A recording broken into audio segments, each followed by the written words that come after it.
बिस्मिल्लाहिर्रहमानिर्रहीम, अस्सलामु अलैकुम and very good morning public में आपको खुश आमदीद कहूँगी। मैं हूँ अनमला हसन। उम्मीद करते हैं आप बिल्कुल ठीक ठाक होंगे, आपकी सुबह अच्छी हुई होगी। लाहौर में भी आज बारिश का मौसम तो है चूँकि, लेकिन हल्की हल्की धूप निकली है। इसके अलावा कराची में जी मानसून की पहली बारिश हुई है, उस हवाले से भी हमने बात करना है। लेकिन सबसे पहले प्रोग्राम में आज हम मुहर्रमुल हराम के हवाले से बात करेंगे, जिसका आगाज़ हो चुका है। ये वो मुक़द्दस महीना है जो उम्मत मुस्लिमा के लिए अक़ीदत, एहतराम और तारीख़ी अहमियत का हामिल है, और वाक़या करबला की याद में एक गैर मामूली रूहानी और जज्बाती फ़ज़ा को भी जन्म देता है। महीना इस दौरान जी मुल्क भर में मजलिस अज़ा हो, जुलूस हो, दीगर मजहबी जो इज्तिमात है उनका इनेकाद भी किया जाता है, जिसमें लाखों अफराद शिरकत करते हैं। लेकिन मुहर्रम की आमद के साथ ही रियासती इदारों पर भी एक भारी जिम्मेदारी आयद हो जाती है कि वो अमन अमान की जो सूरत हाल है उसको यकीनी बनाएं और जो शर पसंद नासिर है उनको भी कंट्रोल करें।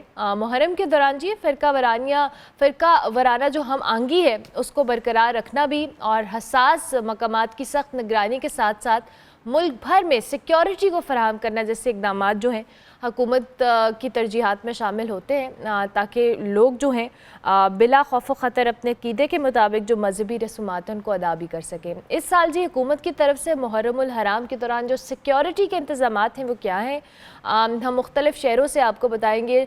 हमारे साथ कराची से मोहम्मद रज़ा मौजूद होंगे और इस्लामाबाद से उस्मान मुग़ल हमें ज्वाइन कर रहे हैं। आप दोनों कॉरेस्पोंडेंट्स का बहुत शुक्रिया कि आपने हमें ज्वाइन किया। सबसे पहले मोहम्मद रज़ा, हम कराची की सूरत हाल जान लेते हैं। कराची में ज़ाहिर है अब मुहर्रम के दौरान सिक्योरिटी के इंतज़ामात हुकूमत मेक श्योर करती है, क्या इंतज़ामात किए गए हैं ताकि, क्योंकि ज़ाहिर है पहले 10 दिन तो जो जुलूस होते हैं, इज्तिमात होते हैं, उनकी ज़्यादा तादाद होती है लोगों की। जी बिल्कुल, जैसा कि आपने सिक्योरिटी के हवाले से कहा तो मुहर्रम रमज़ान से कबल ही कुछ हफ्ते से पहले ही तमाम तर जो सिक्योरिटी प्लान्स हैं उस पर मुशावरती इजलास भी रखे गए थे, और वक्तन फ़वक्तन जो एडिशनल आईजी हैं, आईजी सिंध है या वज़ीर दाखिला सिंध, और ख़ुसूस तौर पर जो एसएसपीज़ डीआईजी सतह पर भी मुख्तलिफ इजलास होते रहे।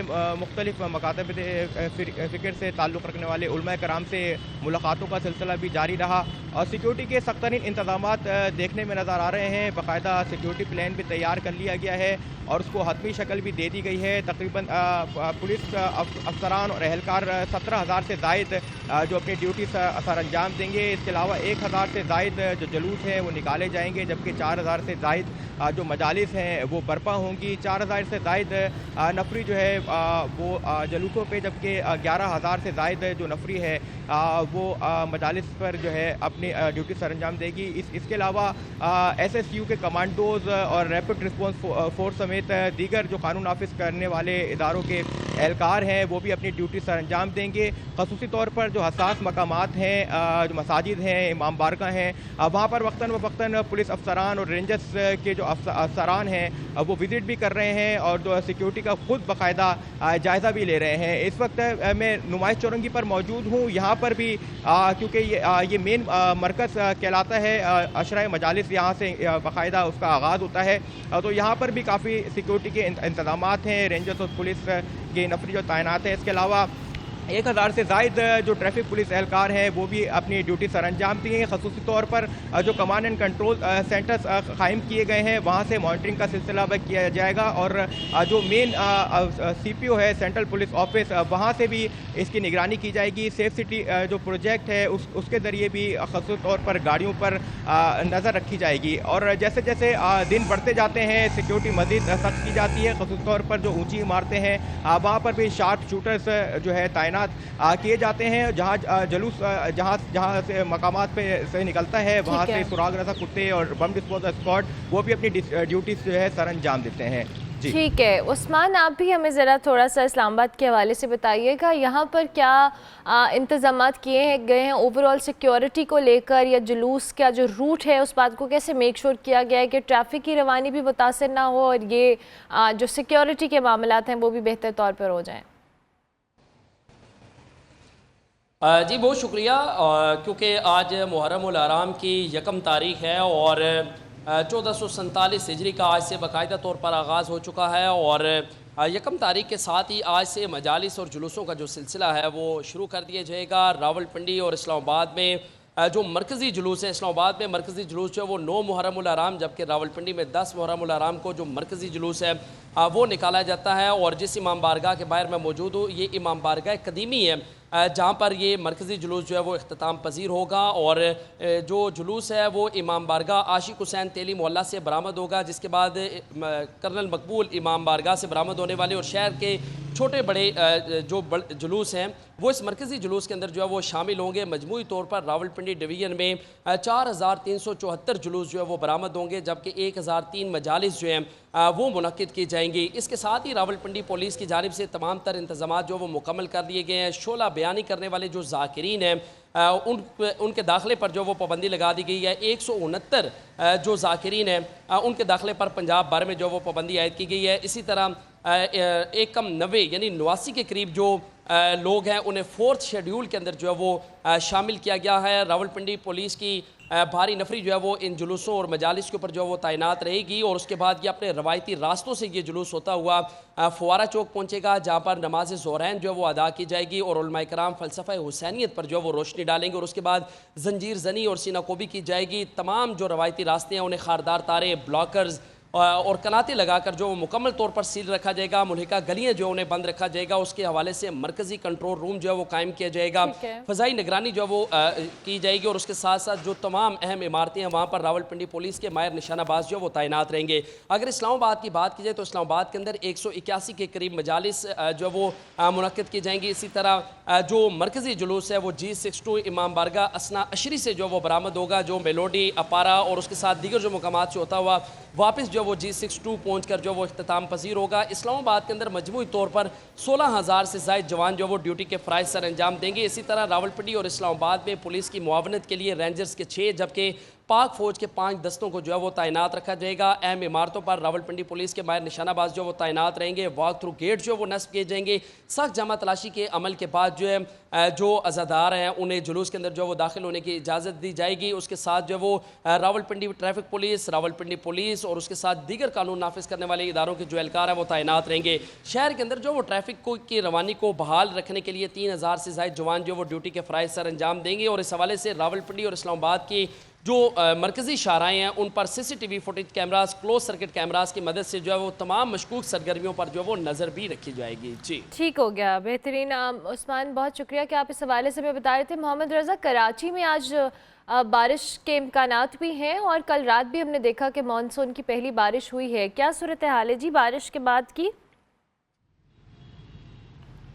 जी बिल्कुल, बारिश रात गए से जो शुरू हुई थी वक्फे वक्फे से वो सिलसिला उसका जारी रहा। और मुख्तलिफ इलाकों में जो है इस वक्त भी पानी जो है हम देख रहे हैं कि मौजूद है। लेकिन एक तरफ जो इंतज़ामिया है वो भी हर मुमकिन कोशिश कर रही है कि जहाँ जहाँ पानी मौजूद है उसको फौरी तौर पर वहाँ से निकाला जाए। और इस वक्त भी आप देख सकते हैं मनाजिर के इस मकाम पे मैं खड़ा हूँ, इस वक्त यहाँ पर भी जो है बूंदाबांदी का सिलसिला जारी है। काफ़ी वक्त से जो है बारिश नहीं हुई थी, शहरी इसका इंतज़ार कर रहे थे और शहरियों को मौका चाहिए। तो बारिश का सिलसिला शुरू हुआ है तो शहरी भी इस मौसम को एंजॉय कर रहे हैं और उनका यही कहना है कि इसी तरह सिलसिला जारी रहे ताकि वो जो गर्म मौसम से वो काफ़ी दिनों से परेशान थे। तो अब मौसम भी चेंज हुआ है तो उनको काफ़ी वो एंजॉय भी कर रहे हैं। और ये सिलसिला 2 दिन तक तकरीबन जारी रहेगा। और इस वक्त भी ये वक्फे वक्फे से सिलसिला जारी है और मौसम काफ़ी खुशगवार नज़र आ रहा है। और इस वक्त भी जो बादल हैं वो मौजूद हैं और वक्फे वक्फे से बारिश हल्की और कहीं इलाकों में तेज़ बारिश का सिलसिला जारी है। ठीक हो गया, thank you very much Mohammad Raza, बहुत शुक्रिया आपका। उस्मान मुगल, आपका भी बहुत शुक्रिया कि आप मुहर्रमुल हराम के हवाले से जो सिक्योरिटी के इंतजामात हैं वो रावलपिंडी और इस्लामाबाद और कराची में क्या सूरत हाल है जी हमारे नुमाइंदगान हमें बता रहे थे। हम ब्रेक लेंगे, ब्रेक के बाद वापस आएंगे।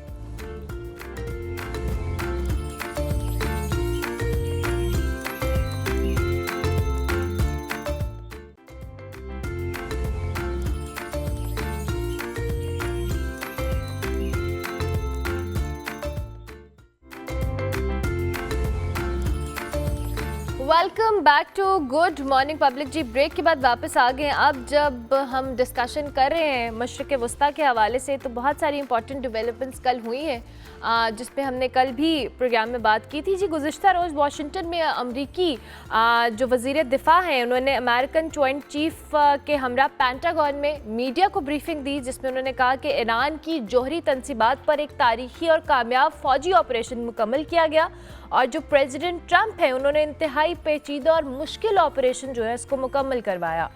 फ़ौजी ऑपरेशन का मकसद खत्ते में जारी जंग को ख़त्म करना था, ये भी उन्होंने कहा। उसके साथ साथ जी अगर हम बात करें ईरान इजराइल जंग बंदी की, तो बहुत सारी सूरत हाल उसमें इम्पॉर्टेंट डेवलपमेंट सामने आ रही है, और उस इम्पॉर्टेंट डेवलपमेंट में जी खुश आइंद करार दिया गया है जंग बंदी को। ईरान की जोहरी तनसीबात को मुकम्मल तौर पर तबाह किया गया, और इस तारीखी कामयाबी पर अमरीकियों को जश्न मनाना चाहिए, ये भी कल की मीडिया ब्रीफिंग में कहा गया है। अमेरिकन मीडिया पर भी साथ साथ तनकीद की गई है। उन्होंने कहा कि बाद अमेरिकन जो चैनल्स हैं झूठी खबरें, फेक खबरें चला रहे हैं, और ये लोगों का जो माइंडसेट है उसको ख़राब कर रहे हैं। ट्रंप पर तनकीद के लिए अमरीकी फ़ौज के ऑपरेशन को कमतर बनाया जा रहा है। सो ये कल की जो मीडिया ब्रीफिंग थी उसकी हमने आपको कुछ क्लिप्स भी दिखाए हैं, लेकिन उसके साथ साथ जी जो CIA डायरेक्टर हैं और ईरानी वजारत ख़ारजा की जानिब से इन हमलों की तस्दीक के बाद ईरान ने अमेरिका से हट जाने का मुतालबा करते हुए अक़वाम मुत्तहिदा से राबता करने का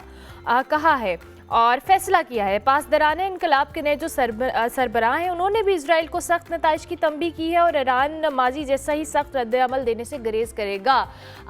ये जो सूरत हाल डेवलप हो रही है इस पर हम तज्जिया ले लेंगे। हमारे साथ डॉक्टर शाजिया अनवर चीमा मौजूद हैं, माहिर बैनुल-अक़वामी अमूर हैं, उनसे भी हम बात करेंगे, और इसके साथ साथ अब्दुल्ला हमीद गुल साहब भी हमारे साथ मौजूद हैं, चेयरमैन हैं जवानाने पाकिस्तान, और साथ साथ एनालिस्ट भी हैं, उनको भी हम खुशामदीद कहेंगे।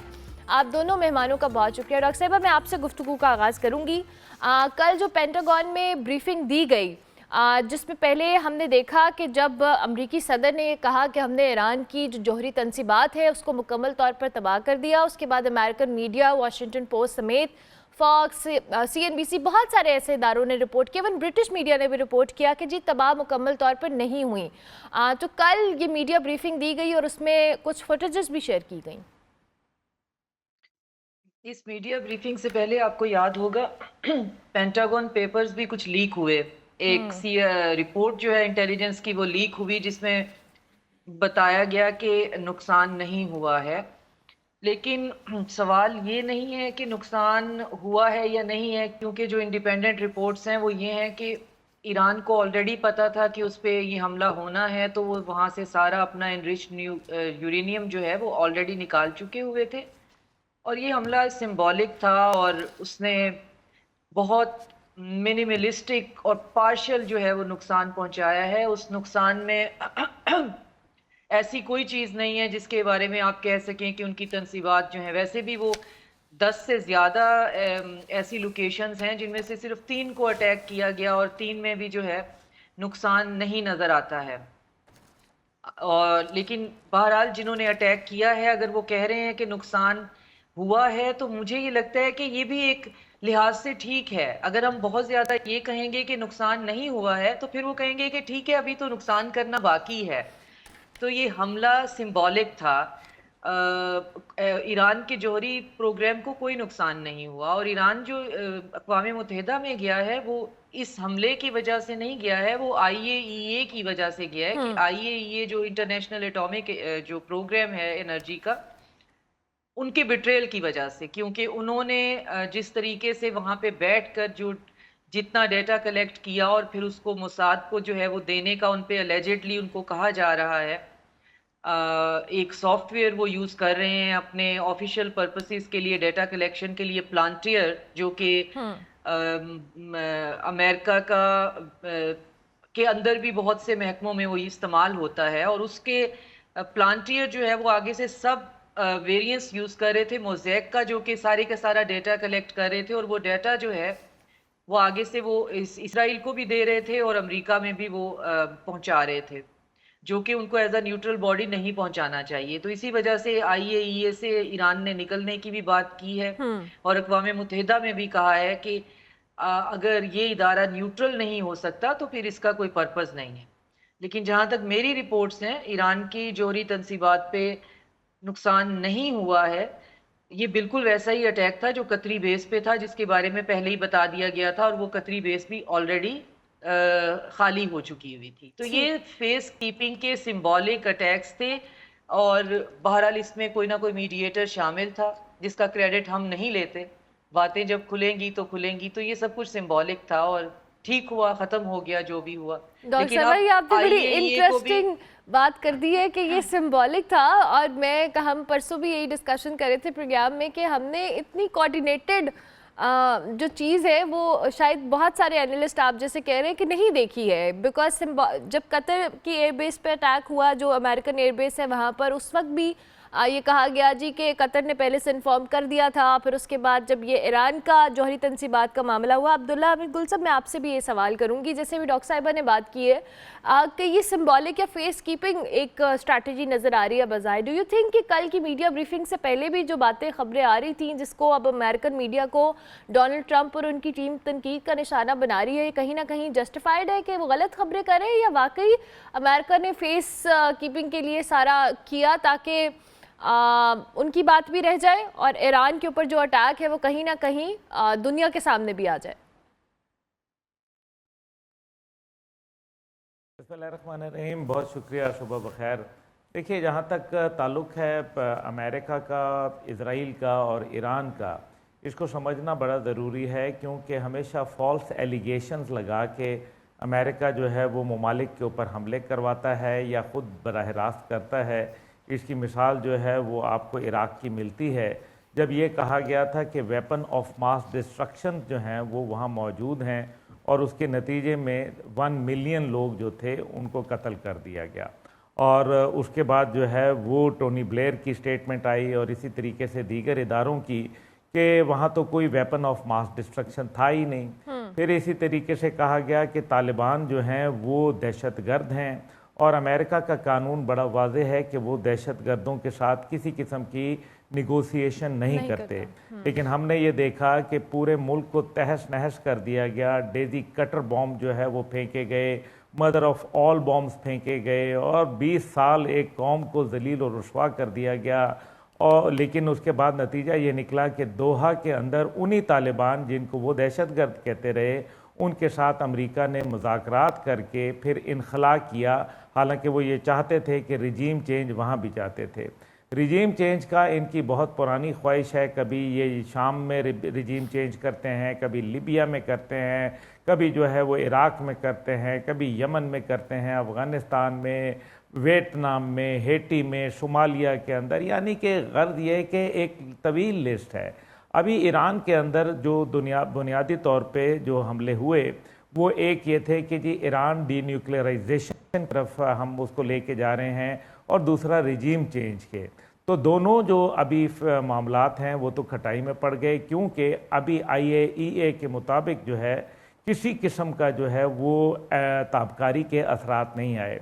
अगर वहाँ यूरेनियम ही फ़र्ज़ करें पड़ा हुआ था, तो फिर यूरेनियम को भी अगर हिट करता कोई भी ऐसा बारूदी मवाद, तो उसके नतीजे ताबकारी फैलती, लेकिन कोई ताबकारी के असरात नहीं हैं। और आप देख लीजिए कि 400 किलो अफसुदा यूरेनियम, जिसका कहा जाता है, जो कि 60% एनरिच्ड है, वो ये कहा जाता है कि वो ईरान ने वक्त से पहले निकाल लिया था। इसका मतलब है कि कुछ जो हाथी के दांत हैं वो दिखाने के और खाने के और, यानी कि कोई एक ऐसी फैसिलिटी और ईरान में मौजूद है जिसका अभी दुनिया को इल्म नहीं है, और उसी के नतीजे के अंदर वो तमाम 400 kg प्लस यूरेनियम जो है वो उन्होंने वहाँ कहीं ले गए। दूसरी जानिब जो है, अगर आप जुलाई के अंदर, जो कि ईरान का बताया जाता था कि जुलाई तक जो है वो एक न्यूक्लियर जो है वो टेस्ट कर लेगा, तो उसके लिए ज़रूरी है कि वो डर्टी बॉम्ब जो है वो बना चुका हो। यानी कि अगर डर्टी वॉरहेड्स उनके पास मौजूद हैं, तो फिर तो जाहिर है कि ये सारी की सारी एफर्ट ही फ्यूटाइल है। दूसरी जानिब जो है वो ईरान की पार्लिमान ने जो IAEA के साथ मुज़ाकरात हैं, जौहरी मुज़ाकरात, उनको ख़त्म करने की मंजूरी दे दी है। यानी कि एक जमहूरी प्रोसेस को उन्होंने यूटिलाइज किया। रिजीम तो यहाँ वही खड़ी है जिसके मुतल्लिक कहा गया था।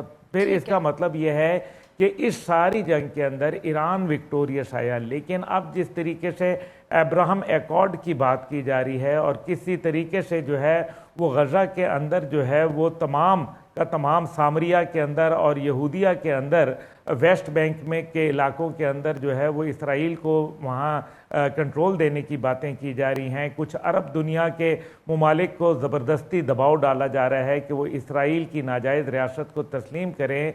ये तमाम बातें जो हैं ये इग्नाइट करेंगी। इसलिए मेरा ख्याल है कि ये जंग वक्ती तौर पर जो है वो थोड़ी थमी है। ये जंग जो है वो टल नहीं गई, क्योंकि लगता ये है कि इसके बाद ईरान अपने न्यूक्लियर प्रोग्राम को मजीद तौसी देगा और ये उसकी मजबूरी है, क्योंकि उसकी सॉवरेनिटी जो थी वो मुझे डॉक्टर साहिबा से भी एक सवाल करना है। डॉक्टर साहिबा, मैं आपकी जानिब आऊंगी। जैसे अभी अब्दुल्ला हमीद साहब ने भी बात की कि ये वक्ती तौर पे थम जाएगी। अच्छा, अब मसला यहाँ पर यह है कि जब हमने सीज़ फायर का मामला भी देखा डॉक्टर साहिबा, तो बहुत सारी चीज़ें जो हमें दोनों साइड से नज़र आएंगी और जिसमें अमेरिका का जो स्टेटमेंट्स है, चाहे वो प्रेसिडेंट ट्रंप हो, उनकी जो फ्रस्ट्रेशन थी, उनकी स्टेटमेंट को मैं बार बार कोट करती हूँ क्योंकि वो एक प्रेसिडेंट की तरफ से आना और इतनी फ्रस्ट्रेटेड अंदाज में कि इज़राइल क्या कर रहा है, आई हैव नो आइडिया, और ईरान क्या कर रहा है, क्योंकि हमेशा से इज़राइल को अमेरिका की सपोर्ट रही है और उसकी सपोर्ट के बगैर आई थिंक कि ये जितनी बर्बरियत इन्होंने फ़लस्तीन में की है या जो ईरान के साथ किया जा रहा है, ये पॉसिबल नहीं था। बिकॉज मिलिटरीली देखा जाए या वैसे भी देखा जाए तो अमेरिका हमेशा से एड करता आ रहा है। तो डू यू थिंक कि जो सीज़ फायर के अंदर भी अमेरिका रोल अदा करने की कोशिश कर रहा है, ये भी सिर्फ फेस कीपिंग के तौर पे कर रहा है, क्योंकि पहले भी वो पाकिस्तान इंडिया के कॉन्फ्लिक्ट पे भी क्रेडिट ले चुके हैं? वो तो आप बिल्कुल ठीक तरफ इशारा कर रही हैं। उनकी जो बदहवासी है, बल्कि वो तो एफ वर्ड यूज कर रहे हैं और वो बाकायदा एज अ प्रेसिडेंट भी नीचे लिख देते हैं। इसमें इसको पूरे सिचुएशन को ऐसे हमें समझना पड़ेगा और इसमें किसी मुगालते की हमें ज़रूरत नहीं है कि ये जंग ईरान पे जो मुसल्लत की गई थी, ये इजराइल अकेला नहीं लड़ रहा था और इजराइल जो है वो जो गजा जेनोसाइड कर रहा है वो भी अकेला नहीं कर रहा है। बिल्कुल ठीक। तो इसमें कोई ये नहीं है कि ये हम रिपोर्ट कर रहे हैं या हम कोई राज बता रहे हैं। ये सबको पता है, पूरी दुनिया को, और अमरीकी इसको मानते भी हैं। अमरीका के अंदर बाकायदा इजरायली फर्स्टर जो हैं वो बरमला कहते हैं कि इजराइल जो है वो हमारी पहली प्रायोरिटी है, हम इजराइल को फेवर करते हैं वगैरह वगैरह। अब ये इस जंग के मॉडल को समझने की ज़रूरत है कि ये जंग थी ही नहीं। ये पहले 24 घंटों में सिर्फ जो टॉप ब्रॉस है और जो टॉप टीयर पॉलिटिकल एस्टेब्लिशमेंट है उसको डिकैपिटेट करने की बात थी। और जब 24 घंटों के अंदर आपने बंदे, उनके तकरीबन 14 जो बंदे हैं वो आपने असैसिनेट कर दिए, इंक्लूडिंग साइंटिस्ट, और आप उसमें रजीम चेंज या केओस नहीं करा सके, ईरान में बाल्कनाइजेशन नहीं करा सके, आप ये नहीं करा सके कि खुजिस्तान में एक अलग से जो आपने एंटिटीज़ क्रिएट की हुई हैं वो खड़ी हो जाएं, आज़ीरी बॉर्डर पे जो आज़ीरी ईरानी हैं वो रिटेलिएट कर दें, सिस्तानी जो हैं वो इधर से शुरू हो जाएं, कुर्दिश। तो ये मॉडल था कि हम थोड़ा सा इसको वीक करेंगे और जब आप उसकी डिकैपिटेशन कर देते हैं लीडरशिप की, तो केओस क्रिएट करेंगे और बाकी जो इंटरनल जो क्रेविसेस होती हैं, जो फॉल्ट लाइंस होती हैं, वो खुद से इरप्ट कर जाएंगी। अब वो जब 24 आवर्स में ये नहीं हुई तो प्लान बी नहीं था इसराइल और अमेरिका के पास, कोई प्लान बी था ही नहीं और अटैक की तो कोई सूरत ही नहीं थी। वॉर ऑफ अट्रिशन में ईरान के साथ नहीं जाया जा सकता क्योंकि ईरान पिछले 20 साल से एक लंबी जंग की तैयारी कर रहा है। तो वॉर ऑफ अट्रिशन बहुत लो और पेनफुल चीज़ होती है, वो इसराइल ना इस वक्त कर सकता है। और अमेरिका जो कि सारा असलहा यूक्रेन को फ्राहम कर रहा है, वो दो जगह पे अपनी उस वॉर को स्ट्रेच नहीं कर सकता। तो फिर ट्रंप ने बीच में कूदना होता है हमेशा की तरह कि सीज़ फायर करने के लिए, और मैं सीज़ फायर कराने वाला हूँ और मैं एक बहुत बड़ा पीस लविंग इंसान हूँ, क्योंकि मार बहुत पड़ रही थी। एक न्यूयॉर्क सिटी जितना पूरा इसराइल है वो पूरे का पूरा ओब्लिटरेट हो रहा था, उसको वो 6 दिन भी और सरवाइव नहीं कर सकते थे। तो फिर हम जैसे जो कुछ लोग हैं वो बीच में इन्वॉल्व हुए और रीजन को इन्वॉल्व किया, क्योंकि हम बहुत से लोगों को बात कर सकते हैं, बहुत से लोग हमसे बात कर सकते हैं, हमारे तल्लुकात ऐसे होते हैं। तो हम इस खित्ते के जो सिक्योरिटी स्टेबलाइजर के तौर पे सामने आए और कहीं ना कहीं हमारी सजेशंस और कहीं ना कहीं इस खित्ते में बाकी जो प्लेयर्स हैं उनके मिल मिला के उन्होंने ईरान को समझाया कि एयर डिफेंस जो है वो तुम्हारा वैसे भी वीक है, तो इसको थोड़ा सा लोअर डाउन करो और ये आने दो जो कुछ भी आ रहा है इन 3 फैसिलिटीज पे, और फिर तुम फेस कीपिंग के लिए कतर की इस बेस के ऊपर तुमने अटैक करना है। तो ये सब कुछ मिल मिला के हुआ और पॉइंट ये था कि ये जंग बढ़ाई नहीं जा सकती थी, इसराइल के सफाई हस्ती से मिट जाने के इम्कानात थे, और जो टारगेट था वो रिजीम चेंज था जो कि अभी भी है, वो खत्म नहीं होने वाला है। इमाम खमेनी जो हैं उनकी जिंदगी को अभी भी शदीद खतरा है और उनको अभी भी बहुत एहतियात की जरूरत है। बिल्कुल ठीक। बाकी जो कुछ सामने आया है वो ये कि एनपीटी जो है वो सब बोगस है। न्यूक्लियर प्रोलिफरेशन जो है आप रोक नहीं सकते हैं। वो कैसे आप रोक सकते हैं जब कोई चीज़ न्यूट्रल ही नहीं है। और आईएईए जो है वो बाकी तमाम ब्रेटन वुड इदारों की तरह, आईएमएफ की तरह, यूनाइटेड नेशंस की तरह, आईसीसी की तरह, आईसीसीजे की तरह, ये सब G7 के ज़ैली इदारे हैं, तो ये उन्हीं के लिए काम करते हैं। आप एक मुल्क के अंदर, एक मुल्क अपना पीसफुल न्यूक्लियर प्रोग्राम आपसे कह रहा है कि आप आके मॉनिटर कर लें, और आप वहाँ पे उनके डाटा कलेक्शन कर रहे हैं और वो भी एडवर्सरीज को देते फिर रहे हैं और वहाँ पे टारगेट असैसिनेशन करा रहे हैं। तो उसमें ईरान जो है उसके लिए बेहतर यही होगा कि उसको चाइना और रशिया दोनों ऑफर कर रहे हैं कि हमारे से सिक्योरिटी अम्ब्रेला में आ जाओ। जो स्ट्रेटेजिक हमारे साथ अरेंजमेंट रशिया के साथ ऑलरेडी की हुई है, तो उसमें सिक्योरिटी एलिमेंट भी शामिल कर लो और इसको खत्म करो बात को। लेकिन ईरान के अंदर इटसेल्फ बहुत प्रॉब्लम है। वहां पे पेज़ेश्कियान की गवर्नमेंट अभी भी जो है वो चाह रही है कि हम थोड़े से वेस्टर्न लीन्ड रहें। अब आई डोंट नो कल की मीटिंग में इन्होंने क्या डिसाइड किया है जो कि शंघाई कॉरपोरेशन की हुई है। बिल्कुल सही है। मुझे ये लगता है कि उसमें सबने समझाने की कोशिश की होगी कि मुज़ाकरात से कुछ नहीं निकलने वाला है। ठीक है डॉक्टर साहब, आप हमारे साथ ही रहिएगा। अब्दुल्ला गुल साहब, अभी डॉक्टर शाज़े ने भी बात की, मैं इस पे, आपने जैसे खुद कहा कि ईरान की जो जोहरी तनसीबात है उनको नुकसान नहीं पहुंचा और उन्होंने इसको कहीं ना कहीं उनके पास दूसरी फैसिलिटी मौजूद होगी ज़ाहिर है, और ये सिर्फ एक फेस कीपिंग वाला मामला है। आप समझते हैं कि चूँकि ईरान की तरफ से ये स्टेटमेंट आया था कि जी हमारा जौहरी जो प्रोग्राम है या एटीपी प्रोग्राम है वो कहीं ना कहीं चंद महीने पीछे गया है, मुअत्तल हुआ है, वो ख़त्म नहीं हुआ है। तो अब इस सारे मामले के बाद वो इसको अग्रेसिवली, डू यू थिंक कि वो परसू करेंगे? और जैसे आप खुद भी अभी अपनी पहली बात पे मेंशन कर रहे थे। जी देखें, जहाँ तक ईरान के हवाले से मामलात हैं, पहली बात यह है कि मौजूदा सूरत हाल के अंदर दो मुल्क हैं जो कि अपने वादों से जो है वो मुकर जाया करते हैं। इसीलिए मैंने कहा कि ये जंग थमी है, टली नहीं है। उसकी वजह यह है कि अमेरिका जो इजराइल है वो भी आपने देखा कि अपने वादों से मुकरने में माजी के अंदर उसने अभी जो कतर के अंदर मुज़ाकरात हुए इसराइल और हमास के दरमियान, और ये 3 स्टेज के ऊपर थे, तो पहले स्टेज के ऊपर कैदियों की रिहाई के बाद ही 2 दिन के बाद ही जो है वो फिर इजराइल ने मुआहदे से मुकर गया और फिर जो है वो अपने फ़लस्तीन के ऊपर हमले जारी रखे। दूसरी जानिब जो है इंडिया है, आप देख लें कि ऑपरेशन सिंदूर उन्होंने ख़त्म नहीं किया। इन दोनों ममालिक का एक और भी इशू आ रहा है कि इन दोनों ममालिक को ये ख़तरा है कि इनके मुल्क में रिजीम चेंज हो जाएगी। नेतन्याहू को अपनी जो कुर्सी है वो इंतहाई कमज़ोर नज़र आ रही है। दूसरी जानिब नरेंद्र मोदी जो है वो अपनी हुकूमत बचाने की तगदौ कर रहा है। इसलिए लगता यह है कि नरेंद्र मोदी जो है साल के आखिर में फिर कोई पाकिस्तान के हवाले से शरारत करेगा। और नेतन्याहू का तो बयानात आप देख लें कि अभी उनकी हुकूमत के वाज़े बयानात आ रहे हैं पिछले 2 दिन से कि जी हम जो है वो इस इलाके के जो है वो थानेदार हैं, ठेकेदार हैं, और हम जो है वो तयन करेंगे, कोई और मुल्क तयन नहीं कर सकता कि यहाँ क्या पॉलिसी होगी, इससे क्या मतलब लेंगे।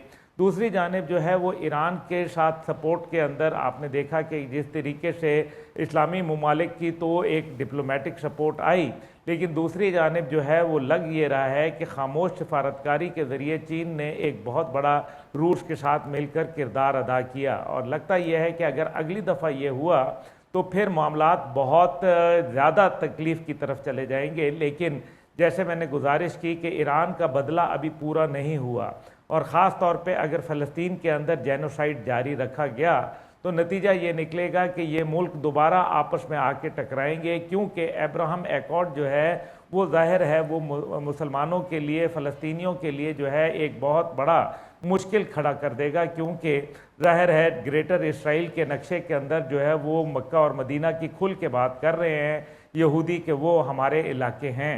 अगर ऐसा है तो फिर तो ये वॉर जोन जो है ये चलेगा और लगता यह है कि ईरान भी अपनी प्रॉक्सीज को मज़ीद मजबूत करेगा और ख़ित्ते के अंदर असले की दौड़ मज़ीद जो है वो तक़वियत पकड़ेगी और ख़ास तौर पे ईरान अपनी एयरफोर्स को और अपनी ग्राउंड डिफेंसिव सिस्टम को जो है मजबूत करेगा।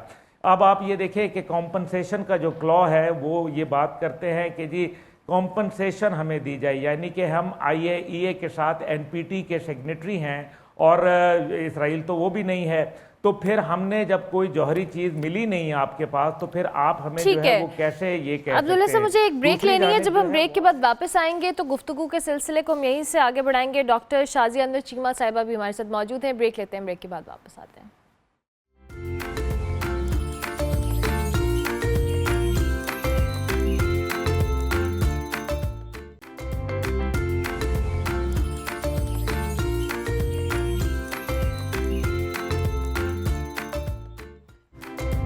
Welcome back to good morning public. जी ब्रेक के बाद वापस आ गए हैं। अल्फाज फाउंडेशन के तहत जी लाहौर में पाकिस्तान का पहला ओपन माइक जो इवेंट है वो मुनक्किद हुआ, जिसमें उर्दू से मोहब्बत रखने वाले लोग, शायर, अदीब, मुसन्निफों ने और फनकारों ने भरपूर शिरकत की।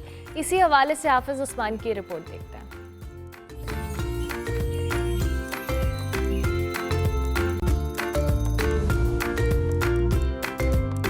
यहाँ पर बात हो अदब की, उर्दू की, तो वहाँ लाहौर का जिक्र ना किया जाए तो बात नहीं बनती। शहर लाहौर में उर्दू अदब से लगाव रखने वाले अफराद की जानिब से एक इवेंट का इनकाद किया गया है, जिसमें जो आज की नौजवान नस्ल है वो दूसरी ज़ुबानों पर अबूर हासिल कर रही है। जहाँ पर अंग्रेज़ी ज़ुबान है या दूसरी ज़ुबानों पर नौजवान नस्ल जो है वो उनका लगाव जा रहा है, तो उनके लगाव को उर्दू ज़ुबान की तरफ लगाने के लिए यहाँ पर अल्फाज फाउंडेशन की जानिब से एक महफ़िल का इनकाद किया है, जिसमें उर्दू अदब और शायरी से ताल्लुक़ रखने वाले अफराद ने इस इवेंट में शिरकत की है। नौजवान नस्ल की बड़ी तादाद ने यहाँ पर शिरकत की है, चूँकि उर्दू अदब से लगाव जो है वो नौजवानों का बढ़ाने के लिए ये महफ़िल लगाई गई है। तो नौजवानों से बात करेंगे, जो आज के परफॉर्मर्स हैं उनसे बात करेंगे और आज के इस इवेंट का आपको बताएंगे कि आज के इस इवेंट में क्या क्या परफॉर्म किया जाएगा। गमों से उलझते हैं मेरे अल्फाज रोज़, रंजिश से निकलते हैं मेरे अहवाल रोज़। हम सादे सुखन नवाज दें क्या जवाब आखिर, हम सादे सुखन नवाज दें क्या जवाब आखिर। ज़िंदगी पूछती है बहुत कड़े सवाल रोज़। हमारे अश्क अहले ज़मीं पर राएगा नहीं, इनसे तो हिलते हैं अर्शो आसमां रोज़। मेरा दिया बुझा दे तेरे जुगनू में दम नहीं, इसी से तो जलते हैं नए चराग रोज़। हम लहू में बदला तो शायरी लिखी, अहले सितम क्यों कर होते हैं इतने हैरान रोज़। खुश रहना है तो मुझसे अनजान रहो, खुश रहना है तो मुझसे अनजान रहो। मेरे सुगन से रहते हैं लोग परेशान रोज़। उर्दू की हालत अब ये है कि हम पढ़ाते भी हैं, तो अब जो हमारी नई नस्ल है वो वज़ीर आला जो है वो ज़ोएं से लिख रही है। तो ये हाई टाइम है कि अब कोई आगे आता और कोई जो है वो इस तहरीक को शुरू करे कि अदब के ऊपर जो एक्टिविटीज़ हैं, अदब के हवाले से जो एक्टिविटीज़ हैं वो भी होनी चाहिए। और ख़ास तौर पे आप ने अटेंड किया इवेंट, आप देखें कि जो 90% है वो यूथ बैठी है, और यूथ भी वो वाली है कि जिससे हम एक्सपेक्ट नहीं कर रहे कि वो इस तरह के जो जिन्हें हम बोरिंग इवेंट्स कहते हैं वो अटेंड करें, लेकिन उनका जोशो जज्बा जो है वो दीदनी है। और मुझे बड़ी खुशी हुई है अटेंड करके भी, और ये भी देख के कि चलो नौजवान जो हैं वो उर्दू में इंटरेस्ट ले रहे हैं। अगर वो 10-20% हैं, इस तरह के इवेंट्स होंगे, मीडिया उनको कवर करेगा, हम लोग सारे मिलके उनको अप्रिशिएट करेंगे, तो उम्मीद है कि ये जो सिलसिला ये आगे भी चलेगा। ज़बान का ताल्लुक़ सिर्फ कम्युनिकेशन से नहीं है, ये कौमों की तहज़ीब, उनकी तरक्की, उनके तमद्दुन, उनकी पहचान होती है। तो हमें ये महसूस हो रहा था कि हमारी ज़बान से आहिस्ता आहिस्ता वो हमारी ख़ास तौर पे जो नौजवान नस्ल है उनकी मोहब्बत कम होती जा रही है इंग्लिश और दूसरी वो फ्रेंच और स्पेनिश, दूसरी लैंग्वेजेस। लेकिन हमें ज़रूर सीखनी चाहिए दूसरी ज़बानें, लेकिन हमारी जो अपनी पहचान है हमें उसको नहीं कभी भूलना। तो उसी के लिए हमारा इनिशिएटिव है अल्फाज फाउंडेशन। अभी यूके और सऊदी अरेबिया, मलेशिया, पाकिस्तान और इंडिया में हमने स्टार्ट किया इंशाल्लाह, और हमें बड़ा अच्छा फीडबैक मिल रहा है। और बड़े, आपने आज के इवेंट में भी देखा, बड़े नौजवान नस्ल के बड़े प्यारे प्यारे और बहुत टैलेंटेड लोग हैं जो इंशाल्लाह इस पे कर रहे हैं, और हम बड़े खुश हैं और बड़े पुरुम्मीद हैं कि हमारी ये कोशिश इंशाल्लाह हमारी अब ज़रूर कामयाब होगी। और वो एक शायर कहते हैं ना कि उर्दू जिसे कहते हैं तहज़ीब का चश्मा है, उर्दू जिसे कहते हैं तहज़ीब का चश्मा है, वो शख्स महज़्ज़ब है जिसको ये ज़ुबान आई। सबसे पहली बात तो ये है कि उर्दू मेरे लिए और हम सब के लिए, हम पाकिस्तान में रहते हैं ना, तो घर है। इवन दो मैं पाकिस्तान में बड़ी नहीं हुई, लेकिन पता तो था कि पाकिस्तानी हूँ, तो उर्दू मेरे लिए हमेशा घर है। उर्दू एक मेरे लिए आसान चीज़ है। मेरे लिए उर्दू में कोई बात समझाना, बोलना एक आसान चीज़ है।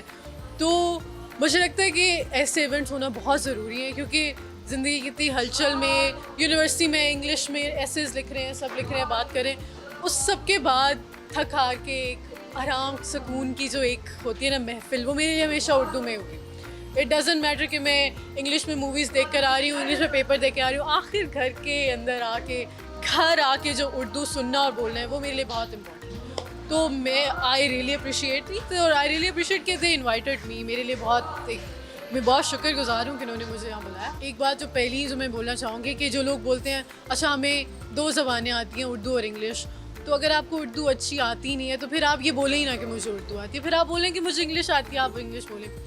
और दूसरी, इसको आई थिंक कि जैसे इंग्लिश में ज़रूरी नहीं है कि मुझे इंग्लिश की हर मूवी पसंद आए, मैं ढूंढती हूँ कि कौन सी मुझे अच्छी लग रही है, कौन सी नहीं अच्छी लग रही। इस तरह उर्दू में भी हमें, मुझे लगता है, एक्सप्लोर करना चाहिए। हो सकता है किसी को शायरी ना पसंद हो, आप उर्दू में गाने सुने, हमारे इतने अच्छे उर्दू सिंगर्स गुजरे, आप गाने सुने, आपको गाने नहीं पसंद आते, आप गज़लें पढ़ें, तो आई थिंक कि खुद एक्सप्लोर करने की ज़रूरत। हुआ फिर से हुक्म सादर के वतन बदर हो हम तुम, दें गली गली सदाएं, करे रुख नगर नगर का, कि सुराग कोई पाए किसी यार नामा बर का। आजकल के दौर में लोग जो हैं वो उर्दू ज़ुबान में बात करने से अपने आप की तज़हीक समझते हैं और अंग्रेज़ी ज़ुबान को ज़्यादा फ़रोग़ देते हैं। तो सिर्फ उस उर्दू ज़ुबान को रिवाइव करने के लिए हमने ये इवेंट करवाया है। और जहाँ तक उर्दू की बात है, अदब और सखावत से तो दूर की बात है, लोग उर्दू से बहुत दूर हो गए। हालांकि एक बहुत खूबसूरत शेर कि किसे तहज़ीब कहते हैं वो ख़ुद ही जान जाएंगे, तुम अपने अपने बच्चों को फ़कत उर्दू सिखा देना। तो Urdu is a beautiful language. Just ये इवेंट जो है वो उसी को रिवाइव करने के लिए एक कोशिश है। I hope it goes well. मगर जो इन्फ्लुएंसर्स हैं ना, जो इन्फ्लुएंस करते हैं बच्चों को, वो ये पोर्ट्रे करते हैं, वो ये पिक्चर एक बनाते हैं कि अंग्रेज़ी ज़ुबान जिसको आती है वो आलिम है। हालांकि अंग्रेज़ी, जो इंग्लैंड में बच्चे होते हैं उनको अंग्रेज़ी आती है, उनको कुछ भी नहीं आता। तो बस एक आई बिलीव कि कंटेंट क्रिएटर्स जो हैं, इन्फ्लुएंसर्स हैं, आप हैं, मैं हूँ, मैं सबसे बड़ी वजह हूँ इसकी कि दुनिया में जो भी चीज़ फेड हो रही है उसकी मैं सबसे बड़ी वजह हूँ कि मैंने क्यों नहीं उसको रिवाइव किया। तो बस काफ़ी सारे फैक्टर्स हैं इस जवाब का। बस आई बिलीव कि कुछ ना कुछ फ़र्क पड़े अब इस कोशिश से इंशाल्लाह। इस तरह के इवेंट जो है ना, स्पेशली अभी पाकिस्तान में मुझे लगता है कि फ़र्स्ट इवेंट है, फर्स्ट अल्फाज फाउंडेशन का। तो ये है कि इस तरह के इवेंट होते रहे तो भी बच्चों को भी थोड़ा सा होता है। अब ये जो इसमें दरमियान में थोड़ा म्यूज़िक वगैरह कुछ करेगा ना, अट्रैक्शन फील होती है बच्चों को, वरना ऐसा लगता है पता नहीं कोई बहुत ही बैकवर्ड है, कुछ है, ऐसा कुछ है। तो ये कि मैंने फ़र्स्ट टाइम वैसे कर रही हूँ ये वाले जो इवेंट हैं, मतलब, लेकिन ये कि बहुत अच्छी बात है, क्योंकि ये कि जो हमारी सोसाइटी में जितना सब कुछ वो आप कह लें कि थोड़ा सा नेगेटिव थोड़ी सी हो गई है, तो ये कि उसके लिए भी ये बेस्ट है कि बच्चों को थोड़ा सा अदबी, थोड़ा सा लगाव हो।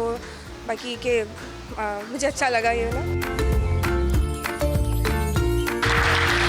आपने देखा कि आज की जो नौजवान नस्ल है वो उर्दू अदब से जो उनका लगाव है वो किस हद तक चाहते हैं कि उर्दू अदब से लगाव रखें, और जो हमारी उर्दू की शायरी है या हमारी सकाफ़त है या हमारा कल्चर है उसको किस हद तक वो अडॉप्ट करना चाहते हैं या दोबारा जो है वो उसमें घुलना मिलना चाहते हैं। तो उसके लिए आज नौजवानों को इकट्ठा किया, बाकायदा तौर पर नौजवानों ने यहाँ पर शायरी परफॉर्म की, सिंगिंग परफॉर्म की, अपने कल्चर को जो है वो उजागर करने की कोशिश की।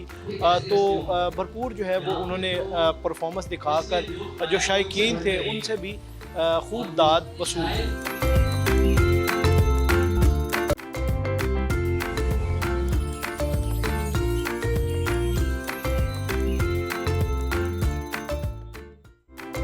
Welcome back to good morning public. जी ब्रेक के बाद वापस आ गए। अब एक बहुत ही चौंका देने वाली, बाइस तशवीश कहा जाए तो एक साइंसी तहकीक है, उसमें इंकशाफ हुआ है कि पाकिस्तान समेत दुनिया भर के 100 से ज़ायद ममालिक में कैंसर के पेशेंट्स को ऐसी कीमोथेरेपी अद्वियात दी गई हैं जो ना कि सिर्फ मौसर साबित नहीं हुई बल्कि बाज़ सूरत हाल के अंदर ख़तरनाक हद तक मुज़र सेहत भी पाई गई हैं। रिसर्च के मुताबिक जी इन अद्वियात में या तो मौसर केमिकल की जो मतलूबा मकदार है वो नहीं थी, या इनमें जो कहले कुछ जहरीले अज्जा शामिल थे जो कि मरीज़ों की हालत मज़ीद बिगाड़ने का भी बाइस बने। ये ख़तरनाक दवाइयाँ सिर्फ तरक्की पजीर ममालिक तक महदूद नहीं रहीं बल्कि अमेरिका, बरतानिया, सऊदी अरब जैसे तरक्की याफ्ता ममालिक में भी इस बहरान से मुतासर हुए हैं। सबसे अलार्मिंग बात यह है कि आलमी इदारा सेहत और जो कंपनीज़ हैं अब तक क्यों खामोश हैं, जबकि लाखों अफराद ख़ुसूसन जो ब्लड कैंसर में मुब्तला बच्चे हैं उनको जो जिस सारी गफलत का खुमियाजा भुगत चुके हैं। क्वेश्चन यहाँ पे ये रेज होता है जी कि रेगुलेटरी इदारों ने जो इन नाकिस अद्वियात हैं इनकी मंजूरी कैसे दी। हम ज़रा इस रिसर्च के हवाले से जो कि हमें बेहतर तौर पर बता सकेंगे, प्रोफेसर मोहम्मद अरशद चीमा साहब मौजूद हैं, कैंसर कंसल्टेंट हैं, उनको हम खुश आमदीद करेंगे। बहुत शुक्रिया प्रोफेसर साहब कि आपने हमें ज्वाइन किया। मैं चाहूँगी थोड़ा सा हमें एक ओवरव्यू दीजिएगा जिन दवाइयों के हवाले से हम बात कर रहे हैं।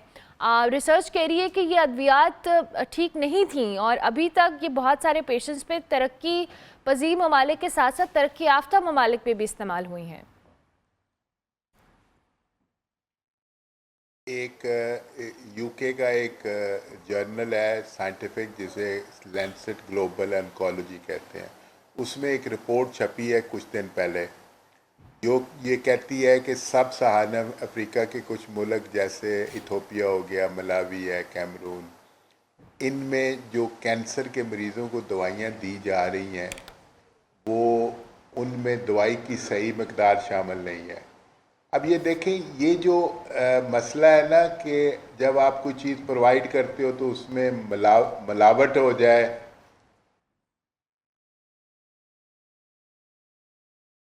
जगह दूध सप्लाई कर रहे हो तो उसमें पानी डाल के दूध दे दें तो वो पतला हो जाएगा, उतनी मिकदार तो नहीं रहेगी। ये काम सिर्फ अपना बाकी सोसाइटी में भी नहीं होता, ये ड्रग कंपनीज के साथ भी ऐसे होता है और ये पाकिस्तान में भी होता है अनफॉर्चुनेटली।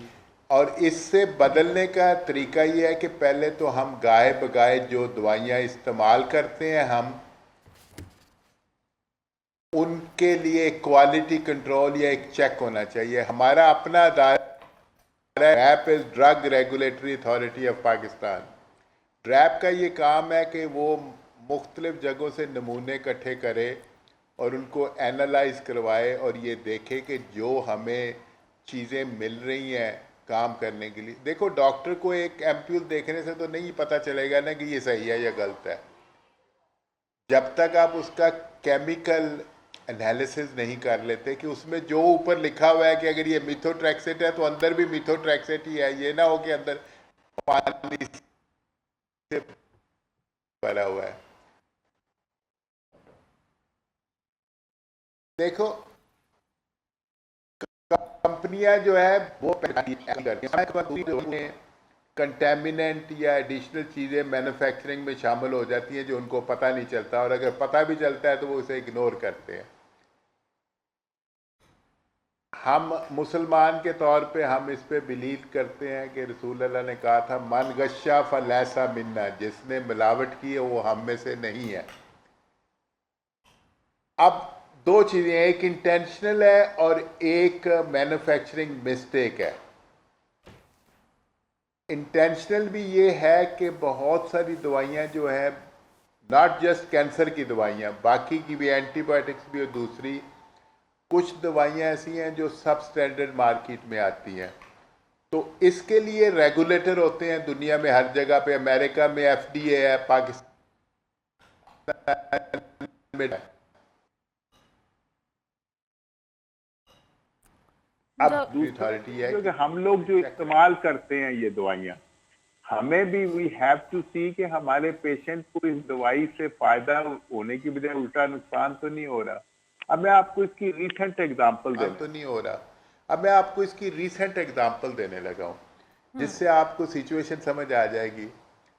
एक दिन मैंने मरीज का ऑपरेशन किया और अगले दिन सुबह वो मुझे राउंड पे कहता है, डॉक्टर साहब मुझे तो नज़र कुछ नहीं आ रहा। तो उसके बाद एक और मरीज मिला तो उसने मुझे भी यही कहा कि नज़र नहीं कुछ रहा। तो आई स्टार्टेड इन्वेस्टिगेटिंग कि ये क्या हो रहा है ये दवाइयों के साथ। तो पता चला कि मेरे एटलीस्ट 3 कोलीग्स जो हैं उन्होंने भी ये नोट किया था कि उनके मरीजों को भी अगले दिन से उन्होंने कहा तो मैं तो इतना परेशान हुआ ऑपरेशन के बाद, मैंने मरीज का दोबारा CT स्कैन कर दिया कि इसको नज़र क्यों नहीं आ रहा, हालांकि वो दवाई का साइड इफेक्ट था। फिर मैंने उसे पहले तो मैंने जो ड्रग रेगुलेटरी पंजाब वाली है उनको कोशिश की कि इनको रिपोर्ट करें। कैन यू बिलीव कि मेरी जो फार्मासिस्ट है वो कहती है जी, ड्रग रेगुलेटरी वाले कहते हैं ये 10 केस होंगे तो हम इस पे एक्शन लेंगे। वो 1 केस इज टू मैनी। अगर एक केस भी गड़बड़ कर रहा है तो वो उस पर एक्शन लेने की जरूरत है। They refuse to do that until we had 10 cases, which is unfortunate, I would say pathetic, कि अगर एक डॉक्टर पंजाब की ड्रग रेगुलेटरी जो ऑफिस है उसको बता रहा है कि ये दवाई जो है इसका साइड इफ़ेक्ट है, इस पर ज़रा गौर करो, तो वो कहते हैं नहीं जी पहले 10 होंगे ऐसे तो फिर हम करेंगे। Anyway what I did was, मैंने अपने इंटरनेट ग्रुप पे सारे सर्जन से पूछा पाकिस्तान के, भाई किस किस ने ये, कराची से भी, हैदराबाद से भी, किंग एडवर्ड से, अल्लामा इकबाल से, कि सर हमारे मरीजों के साथ भी एग्जैक्टली यही हो रहा है। तो मैं उसको फिर इन्वेस्ट चला। एक पर्टिकुलर असल एक्सेंट है तो हम इस चीज़ों में, और ये आगा खान में भी हो रहा था। आगा खान वालों को हमसे पहले पता चल गया, लेकिन अनफॉर्चुनेटली उन्होंने हमें बताया नहीं किसी को। उन्होंने अपनी दवाई बदल ली, बाकी की मुल्क में वो 2 महीने और इस्तेमाल हुई थी। लोग उससे अपनी फ्राइटनिंग फॉर द पेशेंट कि वो ऑपरेशन से अगले दिन उसको नजर कुछ नहीं आ रहा, वो कहता है मुझसे तो खून भी पड़ा नहीं जा रहा। वो फिर जिस कंपनी की दवाई थी उनको मैंने बुलाया, वो मान गया जी कि सर हमारी गलती है। उन्होंने अगले दिन 6 अखबारों में वो इश्तिहार दिया, अपनी दवाई वापस ली। This is how we resolve the issue. लेकिन ये सर्जन का काम नहीं था, ये काम तो ड्रग रेगुलेटरी अथॉरिटी या पंजाब ड्रग की जो अपना ऑर्गेनाइजेशन है, ये उनका काम था ये काम करने का, but they were not there. हालांकि ये काम करने का, but they were not there. हालांकि उनको रिपोर्ट भी किया गया, तो वो बहाने बना रहे थे कि पहले 10 केस हो गए तो फिर हम इन्वेस्टिगेट करेंगे। क्या इमेजिन कि they are waiting for 10 tragedies to happen before they will act. How unfortunate is that. Professor मुझे ये थोड़ा सा बताइएगा, ये तो आप हमारी लोकली जो हमारा इदारा काम कर रहा है ड्रेप, उसके हवाले से बात कर रहे हैं। अगर ये चीज़ें इंटरनेशनली भी हो रही हैं, ये जिन दवाइयों का या जिस रिसर्च का हम बात कर रहे हैं उसमें 17 में से जो 16 कंपनीज़ हैं दे आर इंडियन बेस्ड, मतलब वो इंडिया की कंपनीज़ हैं जिन्होंने ये दवाइयाँ जहाँ पे इस्तेमाल हो रही हैं पूरी दुनिया के अंदर। तो आप समझते हैं कि ये चीज़ बड़ी अलार्मिंग है कहीं ना कहीं कि ये जो आप कुछ कह रहे हैं डॉक्टर साहब? मैं ये कह रहा था, देखें जब भी हम कोई चीज़ मार्केट करते हैं ना तो उस पर एक रेगुलेटर होता है। ड्रग मार्केटिंग में या न्यूट्रिशनल प्रोडक्ट मार्केटिंग करने में जो पाकिस्तान की रेगुलेटर है वो ड्रैप है, जो कि इस्लामाबाद बेस्ड हमारा फेडरल अदारा है। और इसी तरह हर मुल्क में यूरोपियन ड्रग एजेंसी है। कुछ दवाइयाँ हैं जो यूरोप में अलाउड हैं लेकिन FDA वालों का क्या नहीं है, तो वो अमेरिका में उनको अलाउ भी नहीं करते। लेकिन ये काम रेगुलेशन का है। देखिए ये जो चीज़ है ना, ये बड़ी इंपॉर्टेंट है देखने वाली। काम जो डॉक्टर फार्मेसी अपना जीपी प्रैक्टिस में बैठा हुआ है या हॉस्पिटल में काम कर रहा है, उसको तो दवाई देखने से ज़्यादा और तो कुछ नहीं नजर। हाँ, एक चीज़ है, उसे कहते हैं एडवर्स ड्रग। हर डॉक्टर का काम है कि अगर कोई से ऐसी चीज़ नज़र आए कि ये मरीज़ को इससे नुकसान हो रहा है, एडवर्स रिएक्शन हो रहा है, तो उसे रिपोर्ट करना चाहिए। जैसे हमने किया, मैंने आपको अपना एक्सपीरियंस बताया कि हम रिपोर्ट कर रहे थे ये बात। हाँ, लेकिन जो पंजाब की ड्रग अथॉरिटी है वो उसको ख्याल था कि ये जब तक ये बहुत सारे मरीजों में ऐसा नहीं हो जाता हम इस पर एक्शन नहीं लेंगे। हालांकि एक एडवर्स रिएक्शन भी इज़ टू मैनी, हमें उस पर गौर करना चाहिए कि हुआ क्या। Only then we will prevent it from happening again. तो इसे ये तो बड़ी ठीक हो गया। Thank you very much professor साहब, बहुत शुक्रिया। प्रोफेसर मोहम्मद अरशद चीमा हमारे साथ मौजूद थे।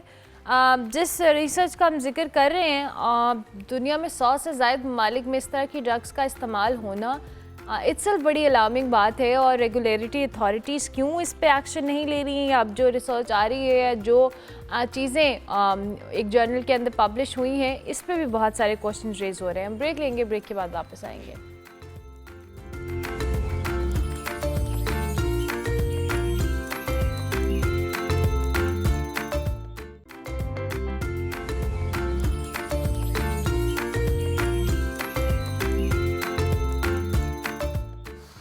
Welcome back to good morning public जी। ब्रेक के बाद वापस आ गए हैं। अब आपकी मुलाकात हम एक फ़ोटोग्राफ़र जो तस्वीर से तहरीर तक का सफ़र है वो आपको दिखाने वाले हैं।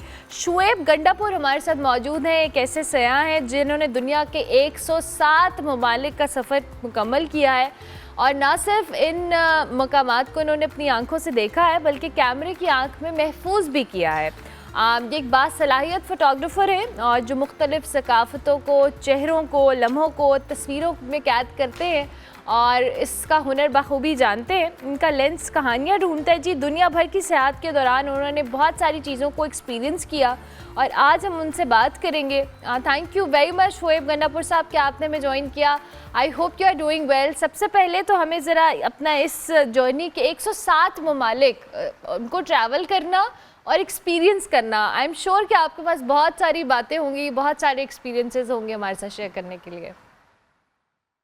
जी बहुत शुक्रिया मुझे बुलाने के लिए। मैं एक्चुअली अब तादाद 110 हो चुकी है। ओह वाह। और बस ये एक सफ़र था जो शुरू करते वक्त तो मुझे मालूम नहीं था कि इतने ममालिक का मैं सफ़र कर पाऊंगा, मगर करते करते पिछले 10-12 साल में 110 ममालिक का सफ़र कर लिया। दुनिया के तकरीबन मशरिक से लेकर मगरिब तक और शुमाल से लेकर जनूब तक काफ़ी ज़्यादा सकाफ़तों, मुल्कों, शहरों, लोगों से आमना सामना हुआ। और मेरे ख्याल में यही एक बात है कि एक अनदेखी अनोखी चीज़ जानने का शौक़, जिसकी वजह से सफ़र जारी रहा इतने सालों तक। अच्छा, मुझे थोड़ा सा बताएं कि आप पहली दफ़ा कहाँ गए, आपने क्या चीज़ें एक्सपीरियंस की और कब से ये आपका जर्नी, जो आप माशाल्लाह आपने खुद बताया कि 110 हो गई है तादाद, आप पहला जो आपका एक्सपीरियंस था वो हमारे साथ शेयर करें। पहली बार जब मैंने पाकिस्तान से बाहर सफ़र किया, मैं मुत्तहिदा अरब इमारात गया काम के सिलसिले में, अबू धाबी, जो मेरे ख्याल में जो मुझे पहली बार कल्चरल और एक शौक सा लगा था कि कितना मुख्तलिफ है पाकिस्तान से बाहर की दुनिया। और उसके बाद वो मेरा सिलसिला जारी रहा। जब मैं वहाँ से अरब दुनिया में गया पहले, फिर मैं रशिया गया, फिर मैं मैक्सिको गया, और हर एक दुनिया की अपनी एक रंगीनी थी। और जो खैर हम उनके बारे में मुतालिक सुनते तो रहते हैं, मगर जाके वहाँ पर फिजिकली देखना और एक्सपीरियंस करना, फिर सबसे बड़ी बात वहाँ के लोगों से बातचीत करना, उनकी ज़बान सुनना, और उस ज़बान और सकाफत का जो जिसे कहते हैं कल्चरल या लिंग्विस्टिक बैरियर, उसके होते हुए एक ह्यूमन लेवल पे लोगों से इंटरेक्ट करना, वो एक बहुत ही दिलचस्प एक्सपीरियंस था। फिर दूसरी चीज़ ये देखने को मिली कि हमारे यहाँ जो ज़िंदगी गुजारने का तरीका है, बातचीत करने का, मिलने जुलने का, वो कैसे है दुनिया से, जो उसका अगर मुआवजा किया जाए कि कैसे लोगों के आपस के ताल्लुकात होते हैं, मिलना जुलना, उठना बैठना, खाना पीना। तो तो ये चीज़ें मेरे लिए काफ़ी दिलचस्प थी, क्योंकि ये हर जगह की कल्चर का एक बहुत अहम एलिमेंट होता है। तो जो मैंने सफ़र किया, साथ साथ मैं उसको ज़ाहिर है उसकी मतलब मुझे उनके मनाज़िर को कैप्चर करने का शौक़ हुआ, और फिर जो मैं कैप्चर करता गया अपने फ़ोटोग्राफ़ी के सिलसिले में, उसमें वक्त के साथ साथ इम्प्रूवमेंट आती गई कि किस तरह से एक तो आप होते हैं कि इमारत या कुदरती मंजर की आपने तस्वीर ली, मगर फिर बाद में आप वहाँ की ज़िंदगी के किसी लम्हे को कैप्चर करना चाहें, जिसमें जो एक साकित लम्हा नहीं होता मगर उसके अंदर एक हरकत होती है जिसको आप कैप्चर कर लेते हैं। तो वहाँ से बात शुरू हुई, फिर आहिस्ता आहिस्ता मैंने लिखना शुरू किया अपने सफ़र के बारे में, और मैं अपने ट्रैवल फीचर्स, ट्रैवल आर्टिकल्स मेरे मुख्तलिफ अखबारात और जराइद में छप चुके हैं। और बल्कि इस साल मेरी पहली किताब भी आ चुकी है जो कि मेरे हिंदुस्तान के सफ़र के मुतालिक है, और तकरीबन 2 महीने पहले वो किताब लॉन्च हुई थी, और ये उस किताब का टाइटल है, मैं आपको दिखाता हूँ। तो बेसिकली जो सफ़र के साथ हुआ, मुझे फोटोग्राफर, ट्रैवल राइटर और एक तरह से कल्चरल कमेंटेटर का सफ़र चलता रहा साथ साथ। ज़बरदस्त। अच्छा, ज़ाहिर है जब आप इतने सारे ममालिक में जाएं, उसको एक्सपीरियंस करें, आप मुख्तलिफ कल्चर्स को देखते हैं, लैंग्वेजेस को देखते हैं, कुछ चीज़ें आपके साथ हमेशा साथ रहती है, मतलब आप उनसे रिलेट भी कर पाते हैं। आई थिंक कि वो बहुत स्पेशल मोमेंट्स होते हैं। आपके इतने लंबे जर्नी में कौन सी ऐसी जगह थी या कौन सा ऐसा कल्चर था जो आपको बड़ा डिफरेंट और यूनिक लगा और आपके नज़दीक, आपके दिल के बड़े करीब है? कई कल्चर्स में मतलब कल्चर तो हर जगह का यूनिक होता है। मुझे जापानीज कल्चर बहुत ज़्यादा फैसिनेट किया, क्योंकि वहाँ पर मेरे ख्याल में जो उनकी तहजीब है वो एक अलग डायरेक्शन में इवॉल्व कर चुकी है, जिसमें एक जिसे कहते हैं ह्यूमन कर्टेसी, पोलाइटनेस और एक दूसरे का ख्याल रखना, और हर जगह पे तरतीब और डिसिप्लिन से जाना, हर जगह कतार बनाना, किसी से पेश आते वक्त बहुत ही तमीज़ और इज्जत से बात करना।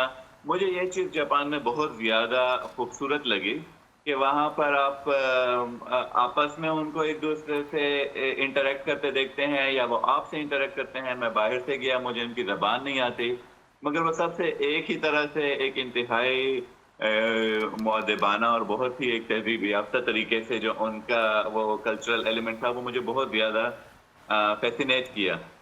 फिर इसके अलावा मैं कुछ और मिसालें दूंगा। कुछ ऐसे ममालिक हैं जहाँ पे आम लोगों में बहुत ज़्यादा गर्मजोशी पाई जाती है, जैसे हमारे पाकिस्तान के लोगों में भी काफ़ी पाई जाती है। जब लोग बाहर से आते हैं, वो कहते हैं कि यहाँ के लोग मेहमान नवाज हैं। तो मुझे भी ये तजर्बा हुआ दुनिया में कई ममालिक का। मैं ऐसी जगह पे गया, मसलन मराकश में मैं था एक बार, मोरक्को में, और अक्सर अजनबी लोग आपसे मिलते हैं, आपको देख के इंतहाई गर्मजोशी का इजहार करते हैं, आपको अपने घर बुलाते हैं, आपको अपने घर वालों से मिलवाते हैं, अपने दोस्तों से मिलवाते हैं, जबकि वो आपको जानते भी नहीं है। आपकी उनसे मुलाकात कुछ लम्हे पहले हुई होती है, मगर जब उनको पता चलता है कि ये आया है, मेहमान है, बाहर से आया है, हमारे मुल्क को देखने आया है, तो हमें इसको बहुत अच्छी तरह से खैर मकदम करना चाहिए, और हमें इनसे मुतारिफ कराना चाहिए अपने कल्चर की जो मतलब अपने लोगों की गर्मजोशी से और मेहमान नवाजी से उसको मुतारिफ कराना चाहिए। तो इस तरह के मेरे काफ़ी ज़बरदस्त तजुर्बात हुए मोरक्को में, मिस्र में, मेक्सिको में, कोलंबिया में, जो लैटिन अमेरिका में है, जो मतलब जो ऐसे दुनिया की जगह हैं जो हमसे बहुत दूर हैं, जिनके बारे में हम सुनते भी बहुत कम हैं। मतलब हमारी खबरों में जब हम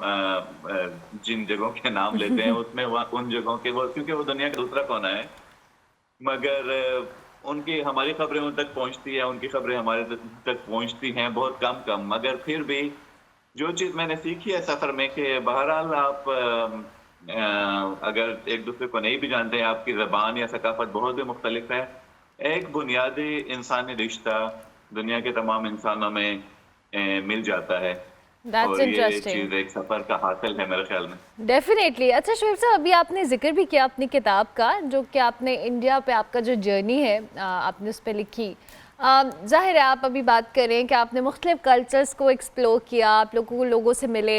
इंडिया में ऐसी क्या चीज़ लगी कि आपने इसको किताब में बंद करने या समोने के हवाले से सोचा? And how was your experience visiting India? मेरे ख्याल में जो हिंदुस्तान की अनोखी बात थी वो ये था कि एक तो हमारी तारीख में इतनी बहुत सारी चीज़ें मुश्तरक हैं। जब हम अपनी पाकिस्तान की तारीख पढ़ते आए हैं, जो यहाँ पे सल्तनतें गुजरी, जो यहाँ पे हुक्मरान थे, जो यहाँ पे ज़बानें हैं, जो यहाँ पे खाने हैं, वो दोनों चीज़ें बहुत मुश्तरक मिली, क्योंकि जाहिर है कि हिंदुस्तान और पाकिस्तान पहले एक मुल्क हुआ करते थे। और दूसरी जो चीज़ बात मुझे वहाँ पे बहुत ही जो मेरे दिल को छुई वो ये था कि बहुत से लोग हिजरत जिन्होंने की थी तकसीम के बाद, जब पाकिस्तान और हिंदुस्तान आज़ाद हुए थे, बरतानवी राज थे, तो यहाँ से बहुत से लोग हिंदुस्तान की तरफ गए, हिंदुस्तान से बहुत से लोग पाकिस्तान की तरफ आए। तो मेरा ताल्लुक़ है डेरा इस्माइल ख़ान से, जो मेरा आबाई शहर है, और हिंदुस्तान में मैंने जाकर उन लोगों को ढूंढा जो मेरे शहर से हिजरत करके वहाँ गए थे। और फिर जब उनको मैंने ढूंढा तो देखा कि उन्होंने किस तरह से अपने शहर की यादें महफूज की हुई हैं, किस तरह से अपने शहर की ज़बान महफूज की है, किस तरह से अपने शहर के खाने महफूज किए हुए हैं, और किस तरह से वो याद करते हैं या सेलिब्रेट करते हैं उस जगह को जहाँ वो पिछले 75 साल से गए भी नहीं हैं, जिनके बच्चों ने उस जगह का नाम सिर्फ अपने वालिदैन, अपने नाना दादा दादी वगैरह से सुना है। तो ये चीज़ मुझे काफ़ी वहाँ पे फैसिनेट की, जिसको मैंने चाहा कि मैं किताब में कलम बंद करूं। इसके अलावा मैं अपने बड़ों बुजुर्गों से, अपने नाना से हिंदुस्तान की काफ़ी बातें सुना करता था बचपन में, तो मुझे काफ़ी शौक था कि मैं जाकर देखूं कि वो जो मैं बातें सुना करता था वहाँ पे असल में क्या हकीकत है। मगर जाहिर है कि इतने सालों में, इतनी दहाइयों में बहुत बदल चुके हैं हमारे हालात, पाकिस्तान के और हिंदुस्तान के, और दोनों ममालिक एक बिल्कुल ही अलग अलग रुख में चले गए हैं ताल्लुकात। खास तौर पे जिन दिनों में मेरी किताब आई उन दिनों में तो ये हमारी तकरीबन जंग छिड़ चुकी थी। तो उस वजह से जो एक लोगों के रवैयों में फ़र्क आया है उसको भी मैंने किताब में कैप्चर किया है कि जहाँ पे एक तरफ काफ़ी गर्मजोशी पाई जाती है पाकिस्तान से आनों की तरफ से, वहाँ से कुछ शकुक व शुबात भी पाई जाते हैं, क्योंकि जो एक जिसे कहते हैं स्टीरियोटाइपिंग या जनरलाइजेशन, उसका भी थोड़ा बहुत एलिमेंट आ चुका है, क्योंकि हमारे जो सियासतदानों या मीडिया की तरफ से जो एक दूसरी तरफ के लोगों को दुश्मन बना के पेश करने का वो जो है, उसका बहरहाल बार बार अगर वो बात दोहराई जाती है तो लोगों के रवैयों में भी थोड़ा बहुत वो दिखने को मिल जाता है। ठीक हो तो गया। ये दोनों चीजें मैंने इस किताब में कैप्चर की हैं। लवली। इसके अलावा ये है कि इस किताब का जो सरवर्क है वो भी मैंने खुद ही पेंट किया है, क्योंकि मैं फोटोग्राफी और ट्रैवल राइटिंग के साथ साथ पेंटिंग भी करता हूँ। क्या बात है, ज़बरदस्त, looks really nice and promising. Thank you very much Shoaib Gandapur साहब, बहुत शुक्रिया कि आपने हमें ज्वाइन किया। बड़ा अच्छा लगा कि आप दुनिया को एक्सप्लोर तो कर रहे हैं लेकिन साथ साथ उसको महफूज भी कर रहे हैं। बहुत सारे लोग आपके लेंस की आंख से दुनिया को देख सकते हैं, उसको एक्सपीरियंस कर सकते हैं। हम ब्रेक लेंगे, ब्रेक के बाद वापस आएंगे।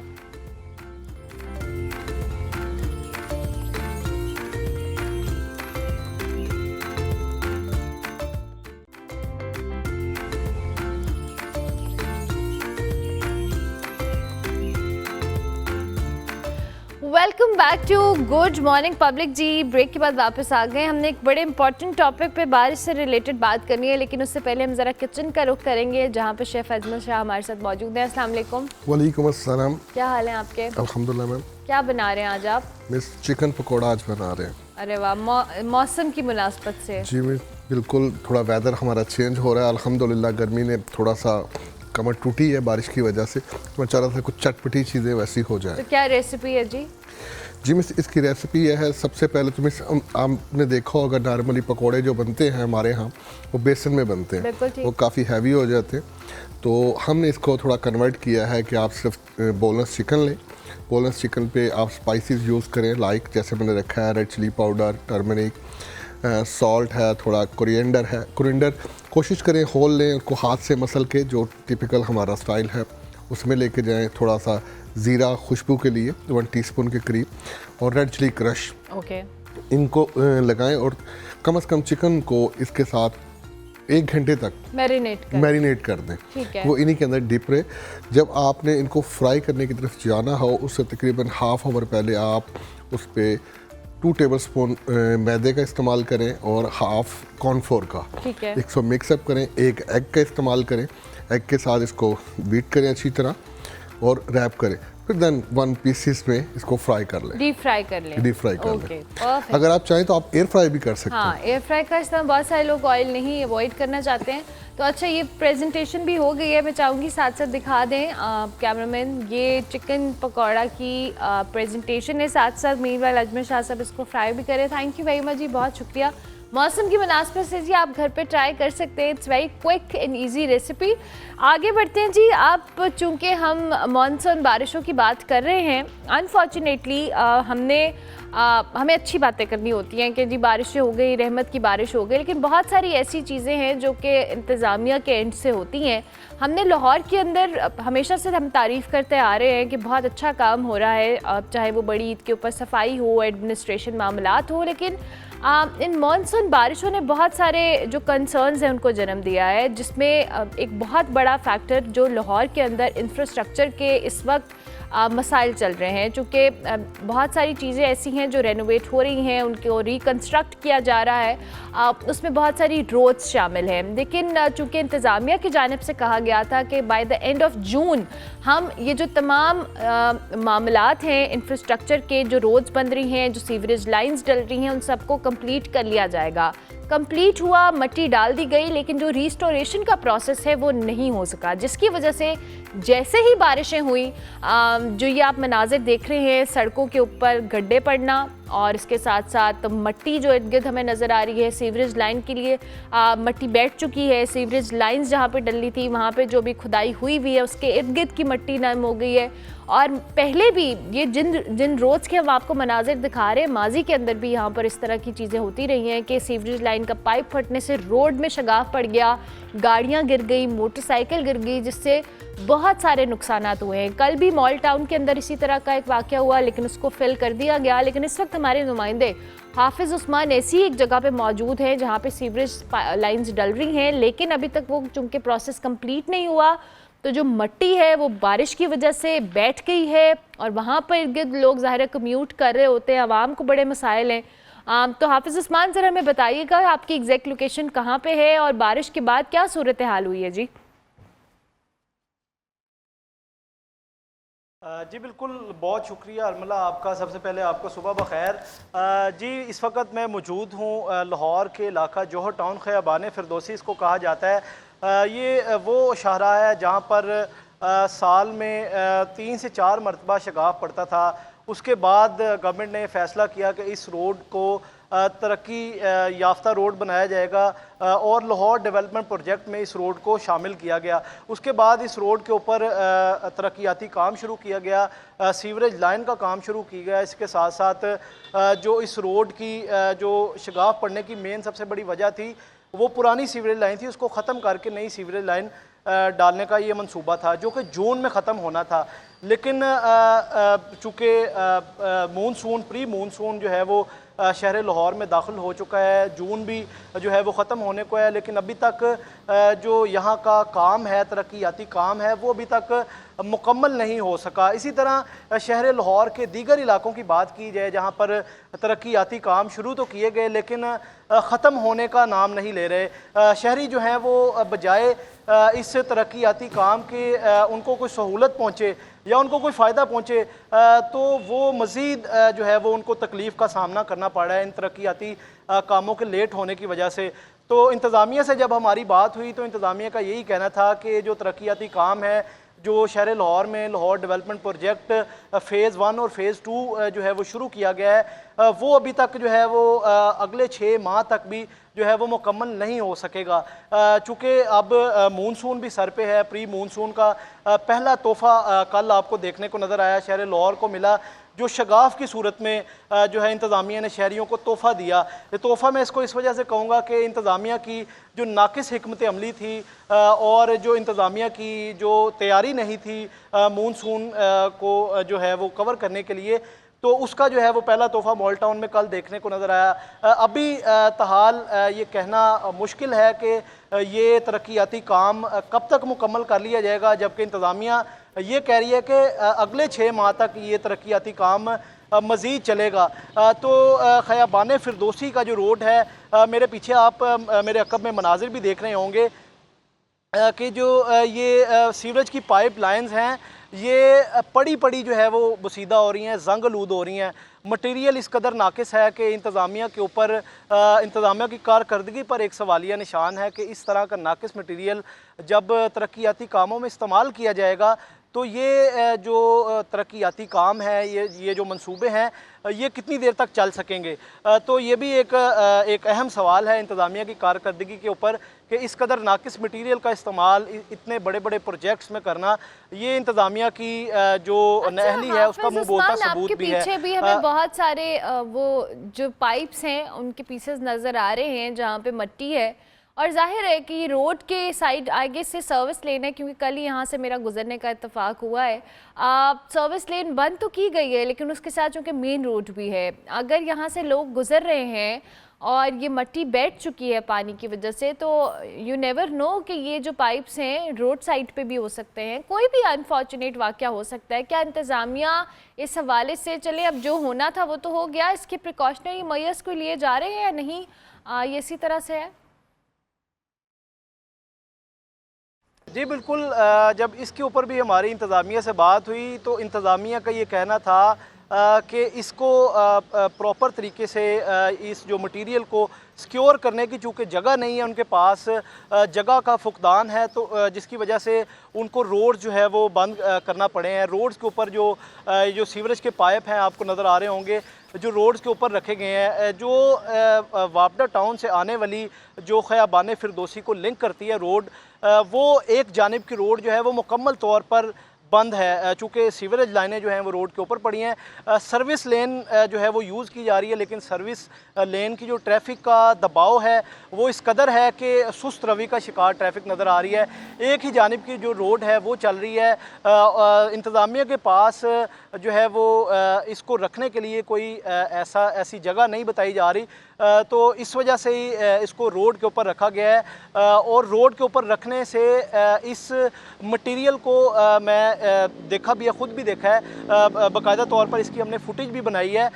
मटीरियल काफ़ी नुकसान पहुँच चुका है। इस वक्त जो मटीरियल तरक्याती मंसूबों में लगना है उसको नुकसान इस हद तक पहुँच चुका है कि जो लोहे के पाइप हैं जो सीवरेज में डलने हैं उसको मुकम्मल तौर पर जंगाल लग चुका है, जो जंग लग चुका है। जो दूसरे जो सीमेंट के पाइप हैं वो जो सीवरेज लाइन में इस्तेमाल होने हैं वो साइडों से टूट चुके हैं, और जो उसके अंदर वाला जो लोहे का मटेरियल है वो नज़र आना शुरू हो गया है। तो मटेरियल इस कदर जो है वो सड़क के ऊपर रखने से मटेरियल को भी नुकसान हुआ है, जबकि बात की जाए सिर्फ मटेरियल को नुकसान नहीं हुआ बल्कि जो सरकारी ख़जाने से इस मटेरियल को ख़रीदा गया है, सरकारी ख़जाने को भी भारी नुकसान जो है वो देखने को नज़र आ रहा है। जी अच्छा हाफिज़ उस्मान, मुझे ये बताइएगा कि ये जो अब पूरा वीक प्रोडक्शन है, और इस बार तो PDMA ने और महकमा मौसमियात ने भी कहा है कि 25% ज़्यादा बारिशें एक्सपेक्टेड है मानसून की, और विद क्लाइमेट चेंज हर साल बारिशों की इंटेंसिटी में भी इजाफा हो रहा है। क्या होगा जी अब आगे, चूँकि आज यू नेवर नो, आज भी बारिश है, कल भी हो सकती है, तो ये इसी तरह से मामला चलता रहेगा? जी बिल्कुल, इंतज़ामिया जो है वो तो बिल्कुल इस पे बात करने से कासिर नज़र आ रही है कि उनके पास तो कोई जवाब नज़र नहीं आ रहा कि इन तरक्याती कामों को शुरू तो कर लिया गया है, लेकिन अब इसका सदेबाब करने के लिए या इसको शहरियों को तकलीफ़ से बचाने के लिए उनके पास कोई हल जो है वो दिखाई नहीं दे रहा। ये तरक्याती काम जो हैं वो इस कदर मतलब पहुंच चुके हैं कि अब इनको इस कदर शुरू कर लिया गया है कि अगर बारिश होती है तो तरक्याती काम मुकम्मल होने की बजाय फ्लॉप होते हुए दिखाई दे रहे हैं। तो आपने फुटेजेस में भी देखा होगा कि सिर्फ इस शाहराह पे नहीं बल्कि पूरे लाहौर की अगर बात की जाए तो पूरे लाहौर में जो खुदाई का काम है वो शुरू किया गया है, रोड्स को जो है वो उखाड़ दिया गया है। जिस सूरत में अगर बारिश होती है तो बारिश की सूरत में जो रोड खुदाई किए गए हैं, जो खड्डे बनाए गए हैं, वो पानी से भर जाएंगे। जब इस शाहराह पे आने से पहले एक ठेकेदार से मेरी बात हुई तो उस ठेकेदार ने मुझे बताया कि जब काम शुरू किया जाता है तो जब बारिश होती है तो काम बारिश के बायस बंद कर दिया जाता है मुकम्मल तौर पे। बारिश में मशीनरी जो है वो चल नहीं सकती। तो उस सूरत में जो है वो अगर बारिश मज़ीद बारिशें होती है तो फिर मसला होगा। थैंक यू वेरी मच हाफिज उस्मान, बहुत शुक्रिया कि इस हवाले से आप बता रहे थे। और जाहिर है जब इंतज़ामिया अच्छा काम करती है तो हम उसको अप्रिशिएट भी करते हैं, और इसमें कोई दूसरी राय नहीं है कि पंजाब हुकूमत काम कर रही है और बहुत अच्छा काम कर रही है बहुत सारी फैक्टर्स और बहुत सारी जगहों पे। लेकिन अनफॉर्चुनेटली अगर कोई मंसूबा शुरू किया जा रहा है और उसकी डेडलाइंस गुजर रही हैं, वी ऑल नो कि हर साल मानसून बारिशों का यही सीज़न होता है, बारिशों ने आना है। और जब भी कोई इस तरह की सूरत हाल होती है तो हम इदारों के ऊपर भी क्रिटिसाइज इसलिए कहते हैं कि एक नेचुरल फिनोमेना है, हर साल होता है। और ऐसा नहीं है कि हमारी जो गवर्नेंस है उसके मसाइल हैं या हमारी जो रिसोर्सेज हैं उनका इशू है। हमारे पास कैपेसिटी है, पोटेंशियल है, और हमने ये माजी में देखा है कि बहुत बेहतर अंदाज में शहर के मामलात को मैनेज किया गया। देन वाई नॉट इस सारी सूरत हाल में, चूँकि बारिश एक बड़ा सेंसिटिव मामला होता है और इसमें जो पानी का बहाव हो, साथ साथ रोड्स पे पानी खड़ा होना हो, और फिर इस इंफ्रास्ट्रक्चर के साथ लोगों ने जब कम्यूट करना हो तो ये बहुत ख़तरनाक चीज़ हो जाती है, क्योंकि लोग रोज़ाना की बुनियाद पर अपनी फैमिलीज़ के साथ यहीं से गुजरते हैं। सो आई होप कि ये मामला सॉर्ट आउट हो और बारिशें, वही बात है कि बाइस रहमत हो, बाइस ज़हमत ना हो। प्रोग्राम का वक्त ख़त्म हुआ जी। मेरी आपसे मुलाकात होगी अब मंडे को, लेकिन कल और परसों आप हमारा बेस्ट ऑफ देख सकेंगे। मंडे तक के लिए मेरी तरफ से अल्लाह हाफ़िज़।